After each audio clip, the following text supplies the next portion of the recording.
Hello, good morning, and welcome to the Gospel from Patmos, written by John Paulian.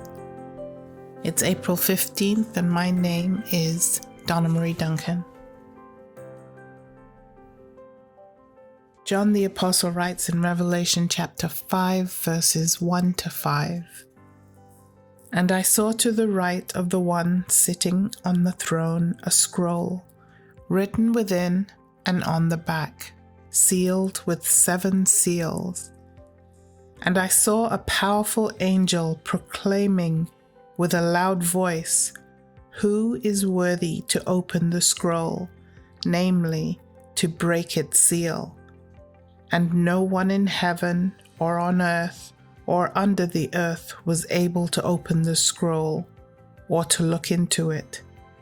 And I wept much because no one was found worthy to open the scroll or to look into it.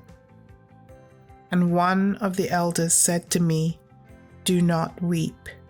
The Lion of the tribe of Judah, the Root of David, has overcome to open the scroll and its 7 seals." Many translations of the Bible suggest that the scroll is in the right hand of the one sitting on the throne. But recent research suggests that the phrase "in the right hand" probably means at the right side instead. This makes a lot of sense in the light of how the ancient world used thrones. People in those days generally felt that the right side of the king was the highest possible place of honor.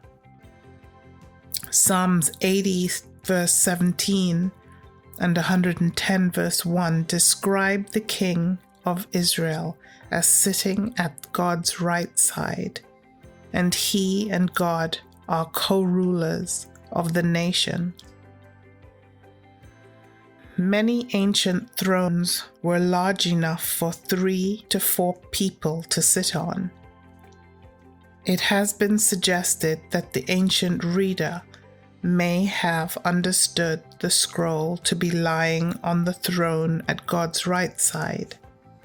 If that is so, to take up the book is to sit on the throne at God's right side. In other words, when Jesus picks up the book with his hands, he also sits down at the right side of the Father, assuming his role as the new king in the line of David. In Old Testament times, the Israelites had an extended period in which they had no king except God.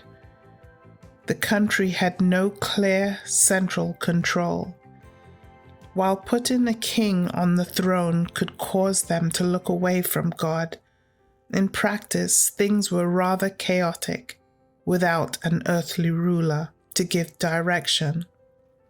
So God permitted them to institute a monarchy, first in the person of Saul from the tribe of Benjamin, and then with David from the tribe of Judah. David's reign was so blessed in comparison with Saul's that his reign and the reign of his son Solomon became models of ideal rulership for Israel. So this concept of Davidic kingship lies behind the story of Revelation 5. The Lamb is the Lion of Judah and the Root of David. Elsewhere in the New Testament, Jesus sits down at the right hand of his Father on the throne in heaven. So when Jesus comes and picks up the scroll, he is taking his seat on the throne in the heavenly sanctuary. Dear Lord, this is wonderful news. The one in charge of earth and heaven is the Lamb that was slain. He knows what my life is like and has felt what I feel. I can trust him to rule wisely, fairly, and compassionately. Amen.